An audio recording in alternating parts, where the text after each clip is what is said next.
One of the secrets to managing ADHD is leveraging your teenager's interests. You live with this child. You already know what gets their interest. Just look at what they tend to hyper-focus on. Go there. Get behind that interest and then let it serve you and your teenager. Fan the fire of their proclivities and use what already has their attention to improve their life and academic skills. I'm Annie Adjen. I'm your academic and certified ADHD coach. I work with teens in high school and college, as well as coaching their parents in learning about ADHD, how to manage and take responsibility for it, and ultimately how to tap into many of the strengths that come with being neurodiverse. First off, mom and dad, if your teenager shows little or no interest in much of anything, that's not normal. It could be a sign of some depression, social media or gaming addiction, or some other concerning culprit that should be promptly brought to the attention of your doctors. So, how can a parent help their teen figure out what they're good at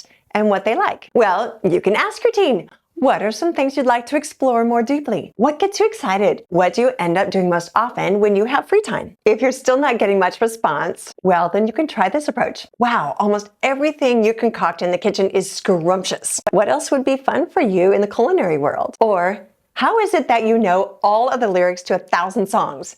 And I think you have perfect pitch because I hear you singing all the time. Any interest in voice lessons? Would you want to learn how to play the guitar? You think about it. You've got some serious talent there in that area. Now, conversely, you might have a very opposite situation in your home. Your teenager might be jumping from one interest to another and to another and another, just like a constant game of leapfrog. From one shiny thing to the next, as one of my favorite moms puts it. And this is absolutely okay too. And it's quite typical with ADHD. In that case, set some expectations with your teenager upon committing. Just one thing at a time so they're more likely to finish it off, and emphasize the importance of completing the season or taking all 10 art classes that you prepaid for. And then go ahead, let them jump from one thing to the next, because if they're interested in it, it will work. Don't fret about them not going deep enough over a long period of time. Instead, acknowledge that they are going to be able to say, yeah, I can do that. I can do that other thing too. They're going to feel like they can do it all. That kind of attitude and those variety of experiences, that is what empowers a young person and will grow their confidence, as well as giving them a clarity around future pursuits and activities. The pressure of having to be the best at something is a terrible thing for the development of our children. Okay, so let's recap the salient points, and then I'll share with you 2 of my coaching stories. If your teen shows little or no interest in any activities, it could indicate depression, anxiety, or another concerning issue that should be brought to the attention of your doctor. Parents can help their teens discover their interests and talents by asking about activities that they enjoy and encouraging further exploration in all of those different areas. Lastly, if your teen frequently changes interests, that's typical, but be sure to set some expectations for following through with commitments. And don't pressure them to become the best at anything. So here's a great story I want to share with you. Kim is the mom of a 17-year-old. She came to me and she said, my son is so obsessed with playing basketball that he won't pay attention to anything else. I am convinced that I just have to take him out of basketball so he can once and for all understand that there are other important things like grades, prepping for SAT and college, and he's got to prioritize those things too. He's at this private school on a scholarship for basketball, but I'm going there today and I'm going to withdraw him.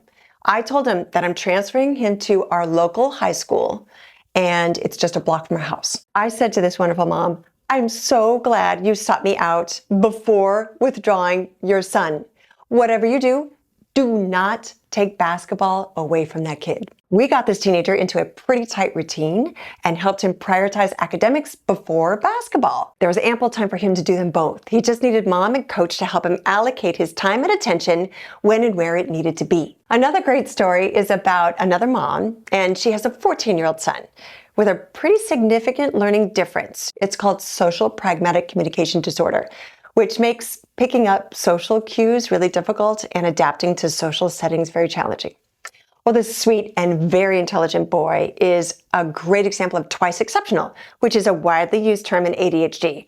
Twice exceptional means that even though he has ADHD and a learning disability, even an IEP at school, his IQ and learning capacities are very high. In fact, he's gifted. This teen's passion is flying and airplanes. He talked about aeronautics all the time. When mom and dad realized what a powerful motivating factor that was for their son, they were able to structure, with his input, an agreement that said as long as he maintained B's or higher in school, which he was totally capable of, and paid in some of his own money, then they would hook him up with flying lessons. That was the linchpin to getting him to turn in his work at school. These parents were masterful in working with his abilities and disabilities by way of leveraging his deep and authentic interests in order to grow a more capable and confident teenager. So there you have two anecdotes that show that by tapping into the teenager's passions, you're going to be able to get their attention. The only way to train their brain with the life skills that they lack and need is to first speak their language. One of the most common challenges for teenagers with ADHD is performing well socially and academically. But don't forget, they are also very gifted in a myriad of different ways. These many gifts are kind of the silver lining of ADHD, and it's why it's often referred to as twice exceptional. Your teen has exceptional challenges that are inherent to ADHD, but they also have exceptional abilities and talents. They are twice exceptional. And you must actively treat and manage ADHD. This is where a certified coach can really help you. But don't forget to give just as much attention, even more attention, to the things your teenager does well, the areas where they excel. Parents show lots of genuine interest in what they are curious about, things that they call their own pursuits, or things that they can call their own and pursue further at school. As you focus on these individual strengths and gifts, you will cultivate opportunities for them to take them deeper. Their own unique interests will eventually emerge. In conclusion, one of the secrets to managing ADHD in teenagers lies in identifying and igniting their own interests. You already know what captures your child's attention. Just watch and observe what they hyper-focus on and use that as a foundation to teach them essential life skills, executive functioning skills, and of course, academic skills. By supporting and nurturing their passions, whether it's basketball, aeronautics, cooking, music, you're going to be able to help them harness their passions, and that will build their confidence. It's not about making them the best at one thing. It's about encouraging a variety of experiences that empower them to say, hey, I can do that. Create a can-do attitude. This approach is not only fostering confidence, but it gives them the courage and tenacity to try new things. Remember, by speaking their language and leveraging their interests, you can move more easily into their life and more effectively guide your teenager towards a fulfilling and successful future. I'm Annie Adjen, your academic and ADHD coach, wishing you all A's in every endeavor.